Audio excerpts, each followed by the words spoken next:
목지는 지금 살아가지 않는 자 모두 유죄라고 하는 책에서 어머니에 대해서 다음과 같은 글을 썼습니다.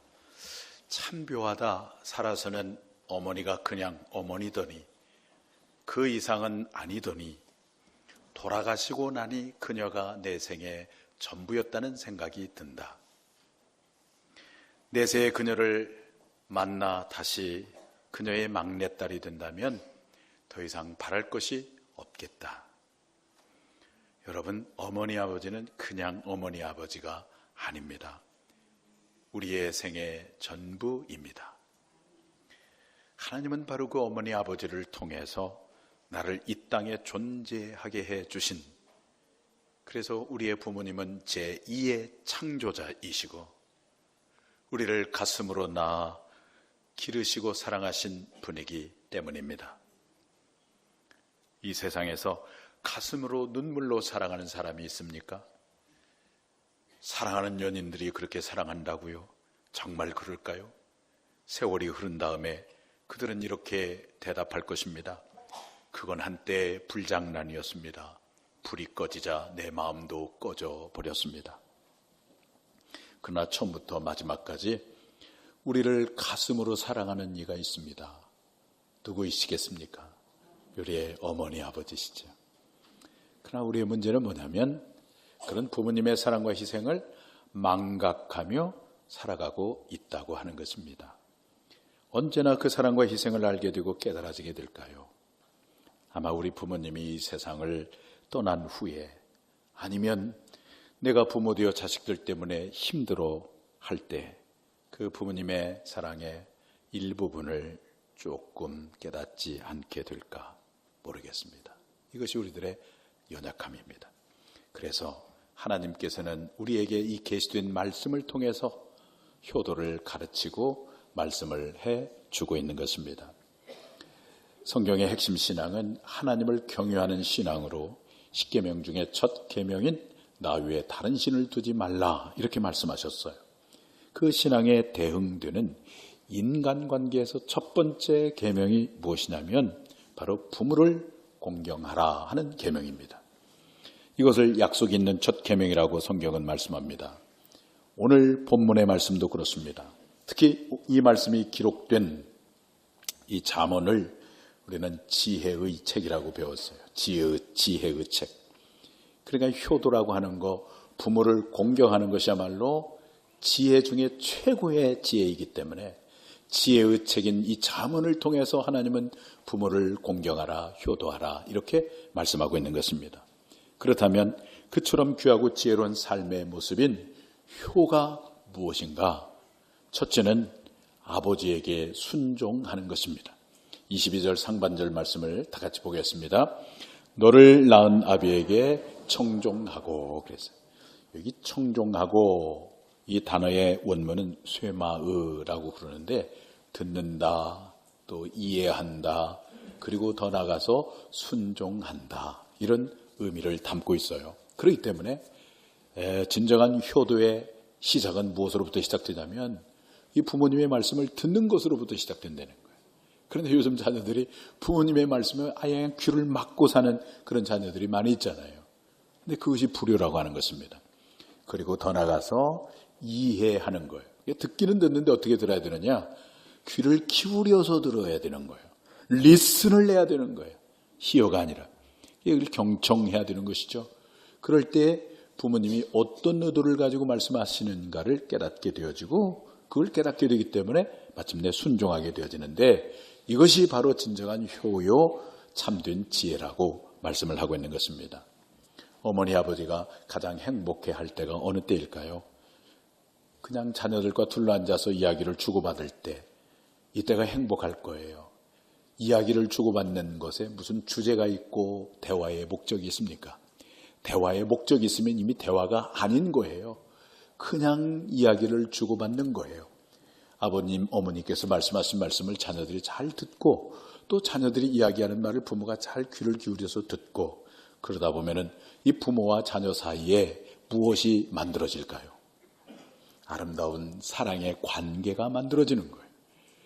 그러면서 부모님은 굉장히 기뻐하는 거예요. 이것이 바로 진정한 효도라고 하는 것입니다. 구약시대에 가장 위대한 왕, 복된 왕이 있었죠. 누구일까요? 다윗이라고 하는 왕이죠. 다윗이 생을 마감할 때 그 아들 솔로몬에게 유훈을 주었습니다. 이 유훈에 솔로몬이 순종할 때 솔로몬이 크게 복을 받고 솔로몬이 복을 받음으로 솔로몬이 통치하는 이스라엘 민족도 복을 받았어요. 그런데 솔로몬 말년에 솔로몬이 다윗의 길을 가지 아니하고 다윗의 그 유훈을 따르지 아니하고 잘못된 길로 가는 바람에 아주 비참한 최후를 맞이하게 되고 불행을 이제 가져오게 되었어요. 솔로몬이 죽고 나서 이스라엘이 남과 북으로 갈라지고 말았지 않습니까? 그런데 이것은 솔로몬 왕뿐만이 아니었습니다. 이스라엘의 왕들 가운데 다윗의 길을 걸어갔던 왕들은 복을 받았고 또 그 왕 때문에 나라가 잘 되었어요. 히스기야 왕이라든가 요시야 왕이라든가 여호사밧 왕이라든가. 그런데 나머지 대부분의 왕들은 다윗의 길과 정반대의 길을 걷는 바람에 아주 불행을 자초하게 되었을 뿐만 아니라 이스라엘 나라도 하나님의 심판을 받게 되었던 것을 우리 역사를 통해서 잘 알고 있습니다. 부모님의 말씀을 경청하고 더 나아가 기쁜 마음으로 순종하는 것은 부모님을 위한 것 같지만은 사실은 우리 자식을 위한 거예요. 우리를 위해서 하나님 말씀해 주시는 거예요. 그런데 우리 시대의 비극은 자꾸만 이 부모님과 자녀와의 대화의 시간이 짧아져 가고 있다고 하는 것입니다. 어떤 설문기관에서 2014년도에 부모님과 자녀의 대화 시간을 조사를 했는데 보니까 10분 미만, 하루에 10분 미만만 대화한다가 22%고 10분에서 30분 정도 한다라고 대답한 사람이 26%고 30분에서 1시간 정도 한다라고 대답한 사람이 19%였어요. 아예 부모님과 대화를 않고 지낸다고 하는 자녀들도 많이 있었습니다. 부모님과의 대화의 시간이 없으니까 이 부모의 말씀에 귀를 기울이지 못하고 듣지 못하니까 순종하지 않게 되고 순종이 없다 보니까 엉뚱한 사람들이 자꾸만 길러지는 것입니다. 지난 주일날 교회에서 모든 사역을 마치고 밤에 피곤해서 제가 잠을 일찍 청해서 이제 잠을 잘 자고 있는데 저와 함께 사는 분이 뭐가 그렇게 기분이 좋은지 콧노래를 부르면서 막 이리 갔다가 저리 갔다가 막 그러는 바람에 잠이 깨고 말았어요. 그래서 그 다음날 식사하면서 뭐가 그렇게 좋아서 그렇게 콧노래를 부르면서 왔다 갔다 했냐고. 그것 때문에 내가 잠을 못 잤다고 막 그랬더니 막 좋아가지고 밤에 한 10시쯤 됐는데 모처럼 내려온 그 아들과 함께 1시간 동안 운동을 하면서 오랜만에 많은 얘기를 나눴다는 거예요. 그것 때문에 기분이 좋았다는 거예요. 여러분, 부모는 이렇게 자녀가 함께 있기만 해줘도 행복합니다. 부모의 말에 귀를 열고 들어주면 더 행복해 하겠죠. 그렇게 부모를 기쁘게 하고 행복하게 한다면 그것보다도 더 큰 효도가 없을 것입니다. 사랑하는 우리 성도 여러분, 부모님이 살아계시다고 한다면 부모님 말씀에 귀를 기울이시고 또 자식 잘 되라고 주시는 말씀에 순종함으로 아름다운 관계를 만들어 가시고 그 관계를 통해서 서로가 서로에게 기쁨이 됨으로 부모님께 진정 효도하는 여러분 모두가 되기를 축복합니다. 우리의 삶 가운데 귀하고 지혜로운 삶의 모습인 효는 무엇인가? 첫째는 아버지께 순종하는 거고요. 어머니께는 어떻게 해야 되느냐? 어머니를 존중히 여기는 겁니다. 22절 중반절 말씀 다 같이 보겠어요. 시작. 내 늙은 어미를 경히 여기지 말지니라. 진정한 효도는 부모님께 순종할 뿐만 아니라 부모님을 경히 여기지 말지니라. 경히 여기지 말지니라. 그 말은 무겁게 여기란 말이에요. 히브리 원문의 뜻은 무겁게 여기라. 다시 말하면 존중히 여기라 그 말. 히브리 원문의 단어는 뿌즈라고 그러는데 그 말의 뜻은 뭐냐면 경히 여긴다는 말이 뿌즈라는 말인데 멸시한다, 경멸한다, 부끄럽게 한다 이제 그런 의미예요. 구약시대의 여성은 특히 남자 또는 남편 또는 아들 등에게 경제적으로 예속되거나 보호를 받아야 할 대상이었습니다. 이런 상황에서 어머니를 멸시하거나 부끄럽게 하는 일이 악한 자들의 본성에 의해서 자행되기가 굉장히 쉬웠었던 것입니다.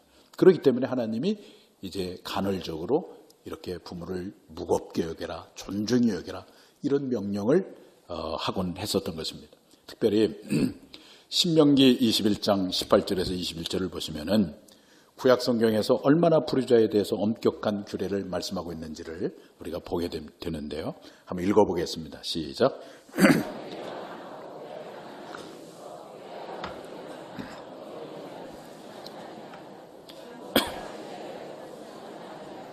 그의 부모가 그를 끌고 성문에 이르러 그 성읍 장로들에게 나아가서 그 성읍 장로들에게 말하기를 우리의 이 자식은 완악하고 패역하여 우리 말을 듣지 아니하고 방탕하며 술에 잠긴 자라 하면 그 성읍의 모든 사람들이 그를 돌로 쳐 죽일지니 이같이 네가 너희 중에서 악을 제하라.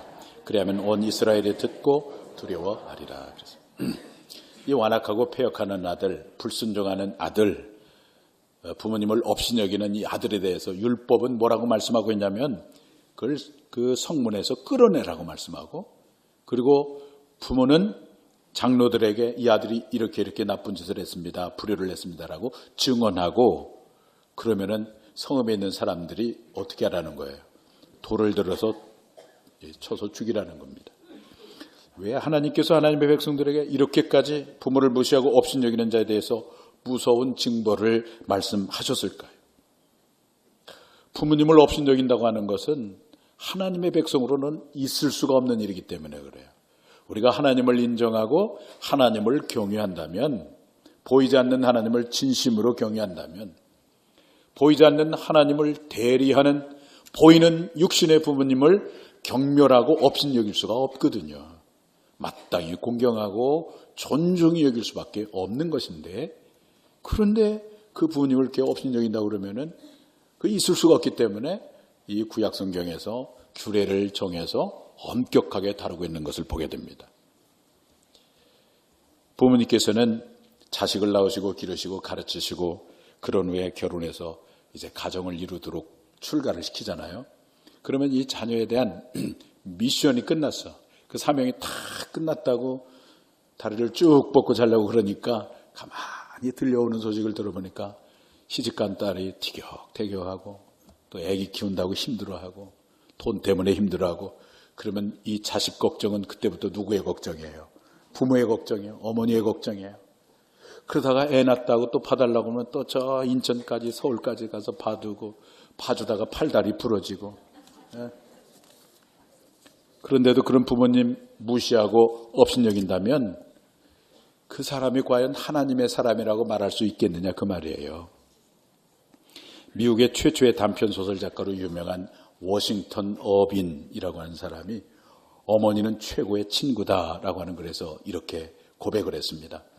갑자기 시련이 닥칠 때, 성공 대신 역경이 찾아올 때, 성공할 때는 함께 즐거워하던 친구들이 우리를 버릴 때, 주변이 온통 문제투성이일 때 어머니는 언제나 우리 곁에 계신다. 그리고 다정한 말씀과 충고로 먹구름을 몰아내고 우리 마음에 다시 평화가 찾아오게 하신다. 어머님만이 우리에게 평화를 만들어주세요. 어머니는 이렇게 우리를 가슴으로 사랑하시고 자녀를 위해서 진액을 다 쏟으시고, 그리고 어머니는 언제나 우리 곁에 계십니다. 그런데도 그 어머니를 무시한다면 과연 하나님의 사람이라고 말할 수가 있겠느냐는 것이죠. 그래도 어머니를 한다면 무시당하는 우리 어머니 아버지는 어떻게 해요? 무시를 당하면서도 업신여김을 받으면서도 끝까지 자신을 사랑하다가 눈을 감는 분이 바로 우리 어머니입니다. 여러분, 고려장이란 말 아시죠? 옛날 고려 시대에 있었다고 해서 고려장이라고 그러는데, 늙고 병든 어머니 모시기가 어려우니까, 힘드니까 자식의 어머니를 이 지게 같은 곳에 이제 모시고 먼 산으로 놓고 거기서 생을 마감하도록 하는 것이 고려장입니다. 그런데 어머니가 나뭇잎을 꺾어서 길에다 자꾸 버리는 거예요. 길에다 버리고 또 꺾어서 버리고. 그러니까 자식이 이제 물어봐요. 어머니, 왜 나뭇잎을 꺾어서 길에다 버립니까? 그랬더니 어머니 하는 말이, 네가 산에서 나를 두고 다시 돌아올 때 혹시라도 길을 잃어버릴까 봐 무사히 잘 돌아오게 하려고 이 나뭇잎을 꺾어서 표시를 해주고 있는 것이란다. 그렇게 말을 했다고 그래요. 어머니는 누구입니까? 자식이 자신을 버리는 줄 알면서도 그 자식을 끝까지 사랑하다가 이 세상을 떠나시는 분이 여러분의 어머니세요. 어머니. 다윗의 아들 가운데 셋째 아들인 압살롬이라는 사람이 있었어요. 근데 압살롬이 자기 이복 형을 죽인 이유 때문에 이제 다윗 궁에서 쫓겨나고 그의 외삼촌 동네로 망명생활을 했어요. 세월이 좀 지나서 다윗이 그를 복권을 시켰어요. 그래서 다시 다윗 궁으로 이제 데려왔는데 데려오기는 했지만은 다윗이 살갑게 대해주지 않습니다. 그리고 한 번도 식탁에 초대해서 식사를 나누지를 안 해요. 더 자숙하라고. 그런데 그런 사이에 이 압살롬의 마음속에 아버지에 대한 분노가 쌓이기 시작을 하는 거예요. 그러다가 한 사람씩 자기 사람으로 만들고 그 세력이 커지니까 이제 쿠데타를 일으켜가지고 왕궁에 있는 아버지를 죽이려고 하는 거예요. 이 소식을 듣던 다윗이 이제 왕궁에서 쫓겨납니다.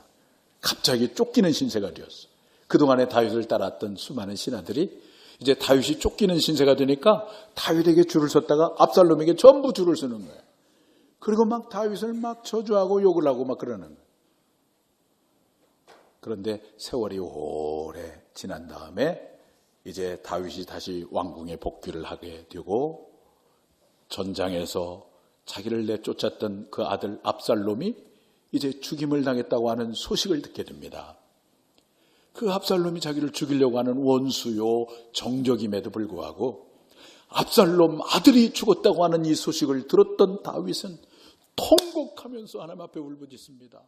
내 아들 압살롬아, 압살롬아, 내 아들아, 내 아들아.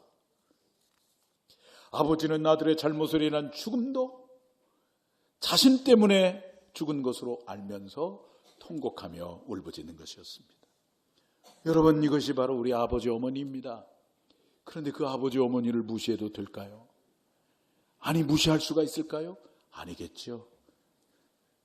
그런 의미에서 여러분 다 같이 일어나셔서 어머니의 마음이라는 노래가 있거든요. 그 노래를 한번 부르면서 나를 낳고 가슴으로 사랑했던 어머니를 회상하며 다시 한번 존경하는 마음 갖게 되기를 바랍니다. 어머니의 마음.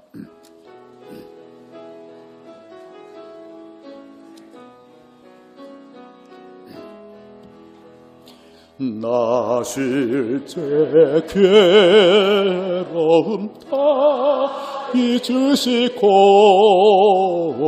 길을 재밤낮을 애쓰는 마음 진 자리 마른 자리 가라앉으시며 손발이 닿도록 고생하시네. 하늘 아래 근무하신 넓다리요 어머님의 희생은 가히 없어라. 어려선 안고 업고 올려주시고 자라선 문 기대어 기다리는 맘 알을 싸 그릇들 싸 자식 생각에 고우시던 이마 위에 주름이 가득 땅 위에 근무하신 높다리요 어머님의 정성은 지극하여라. 사람의 마음속엔 온가지 소원 어머님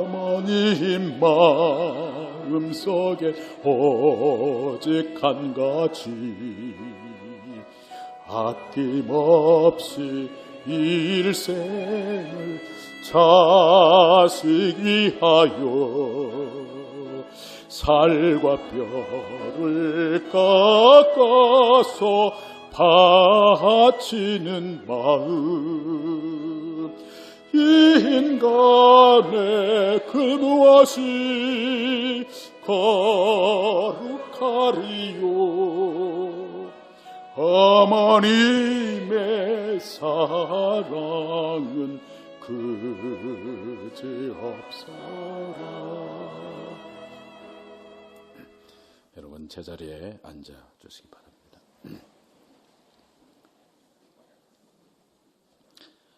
어머니는 자식들에게 무시를 당하면서도 끝까지 자식을 사랑하는 내 어머니입니다. 아픈 가슴으로 사랑하다가 시커멓게 다 타버린 가슴만 남아있는 그분이 우리 어머니이십니다. 어머니를 존중히 여기고 존경하시는 여러분들이 되시기를 바랍니다. 우리의 삶 가운데 귀하고 지혜로운 삶의 모습인 효는 무엇인가? 첫째는 아버지께 순종하는 것입니다. 두 번째는 어머니를 존중히 여기는 것, 무겁게 여기는 것입니다. 세 번째는 부모님을 즐겁게 해드리는 것입니다. 25절 말씀을 다 같이 보겠습니다. 내 부모를 즐겁게 하며 너를 낳은 어미를 기쁘게 하라. 우리 아버지의 말씀에 귀를 잘 기울이고 이해하고 순종해야 할 뿐만 아니라 어머니를 경히 여기지 말고 무겁게 여기고 존중히 여기는 삶이어야 합니다. 그리고 한 걸음 더 나가서 우리 부모님을 기쁘게 해드려야 돼요. 즐겁게 해드려야 됩니다. 그것이 진정한 효라고 오늘 성경은 말씀하고 있습니다.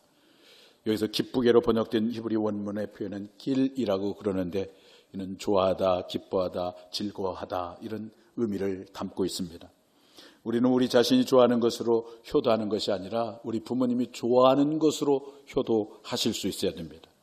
그렇다면 우리 부모님을 즐겁게 하고 기쁘게 해드리는 것이 무엇이 있을까요? 그것은 우리 부모님의 필요를 채워드리는 것입니다. 여러분의 부모님 또 여러분들 가운데 돌아가신 부모님도 계시겠지만 그러나 아직 부모님이 살아계시다면 지금 여러분의 부모님의 필요가 무엇일까요? 그것은 부모님에게 자부심을 심어주는 자녀가 되는 거예요. 그래서 가끔씩 말씀을 해주세요. 부모님 때문에 제가 이렇게 있습니다. 어머니, 아버지 때문에 제가 이렇게 있습니다. 이런 인상을 줄 수 있다고 한다면은 아마 여러분의 부모님이 자부심을 느낄 거예요. 보람을 느낄 거예요. 그것밖에 바라지 않습니다. 또 여러분들의 부모님이 계신다면은 부모님 걱정하지 마십시오. 제가 꼭 모실게요. 이 말씀 해드려야 돼요. 그 말씀을 해드려도 여러분 부모님들이 덜썩 여러분들과 같이 안 살아요. 며느리가 얼마나 힘든데요. 안 살아요. 그렇지만 어쩔 수 없을 때가 있잖아. 어쩔 수 없을 때가. 거동을 하지 못할 때가 있다고요. 그럴 때 내 자식이 나를 마지막 때는 거두어 주시는구나. 그런 마음 때문에 안심하고 살아갈 수가 있는 거예요. 그러기 위해서 여러분들이 최소한 자녀로서 해야 할 일이 있는데 그것은 첫째는 부모님을 위해서 기도하고 늘 축복하는 거예요. 그래서 부모님이 이 땅에 사는 동안에 꼭 예수님 만나고 그 영혼이 구원받고 마지막 이 세상을 마감할 때 주님께서 예비하신 천국에 가실 수 있도록 하는 것이 효도 중에 최고의 효도인 것입니다. 그 다음에 두 번째는 마음으로 존경하고 사랑하고 늘 감사한 마음을 가지고 살아가고 적어도 일주일에 한 번 정도는 전화도 드리고 명절이나 생신 때는 명절 끝난 다음에 오지 마시고 하루 전에 미리 오시고 아무도 아멘을 안 하는 것 보니까 수상해요. 명절 끝날 때 오시는 며느리가 많다고 그래 요즘에. 그러지 마시고 하루 전에 오시고 이런 일들을 믿음으로 하시기 바랍니다. 믿음으로. 그리고 한 가지 정말 중요한 게 있어요. 물질도 넉넉하게 드리세요. 그런 말 있잖아. 사람이 연세가 들고 그러면은 입은 닫고 지갑은 열라고 그러는데 열어봐야 이거 없으면 어떻게 되는 거야 이게. 물질을 넉넉하게 드려야 된다니까. 자녀들이 가끔 와가지고 어머니 아버지 뭘 드시고 싶으세요? 그럴 때 여러분의 부모님이 뭐라고 속으로 얘기하는지 아세요? 애들아 나는 돈이 먹고 싶단다. 돈이 먹고 싶단다. 그러네. 돈 넉넉하게 드려야 돼요. 그 부모님 기쁘게 해드리는 거예요. 아멘. 좀 크게 하세요. 인색하게 하지 마요. 아멘. 이렇게 부모에게 효도하는 것, 그것은 하나님의 계명이지만, 그런데 이 계명은 다른 계명과 달리 특별한 계명이에요. 왜냐하면 거기에 약속이 있어요. 약속 있는 계명이에요. 어떤 약속이 있느냐? 에베소 6장 2절과 3절 말씀을 다 같이 한번 보겠어요. 시작. 내 아버지와 어머니를 공경하라. 이것은 약속이 있는 첫 계명이니 이로써 네가 잘되고 땅에서 장수하리라. 이게 어떤 약속이냐면 땅에서 잘 되는 축복이 있는 약속이 계명이에요. 그리고 장수하는 약속이 있는 계명이에요.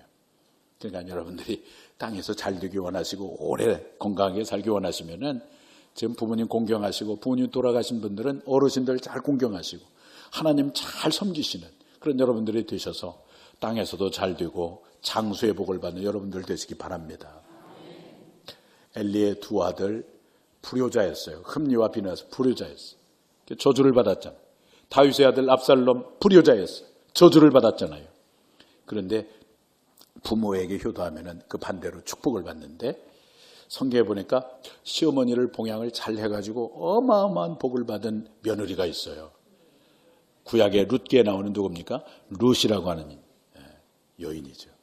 시모인 나오미가 베들레헴에 살았는데 자꾸 흉년이 들고 먹을 것이 없으니까 자꾸만 세상적으로 생각하는 거예요. 그래서 저 이방 땅 모압 땅에 가면 먹을 것이 있겠다 싶어가지고 가지 말아야 할 모압 땅으로 간 거예요.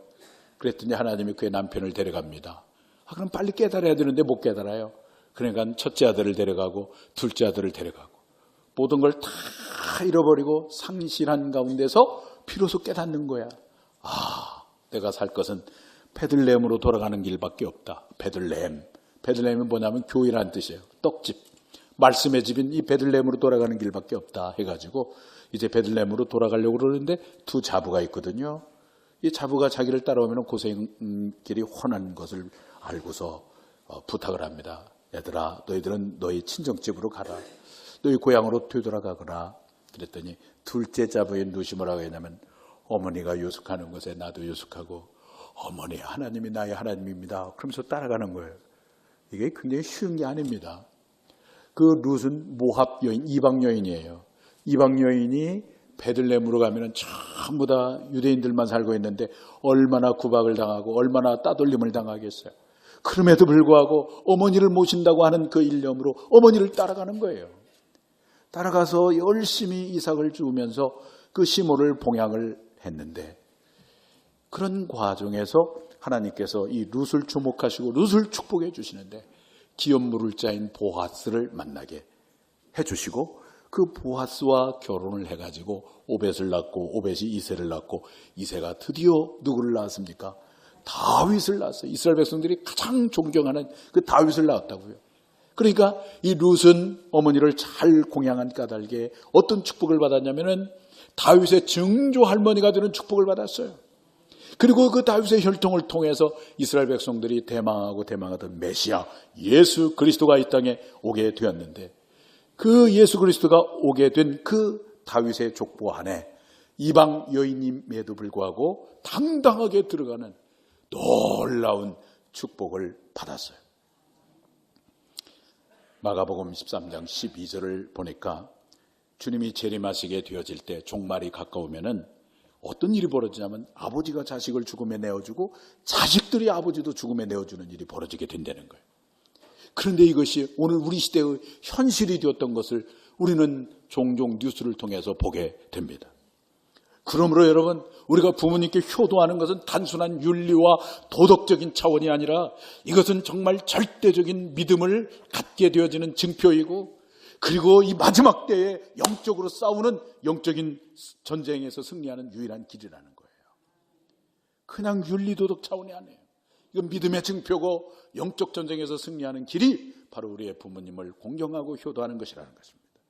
사랑하는 성도 여러분, 아버지께는 순종하시고 어머니를 무겁게 여기시고 꼬부랑 할머니 됐다고 무시하지 마시고 존중히 여기시고 부모님을 기쁘게 함으로 하나님께서 주시는 축복 땅에서 잘되고 또 장수하는 축복을 누리시고 하나님 앞에 영광을 돌려드리는 여러분 모두가 되기를 주님의 이름으로 축원합니다.